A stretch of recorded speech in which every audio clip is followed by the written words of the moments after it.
Вот такой самый высокий водопад Белогорка.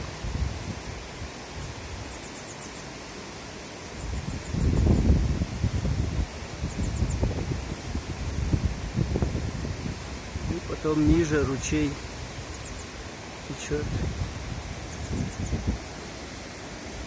И вода накапливается, и даже вон речушка.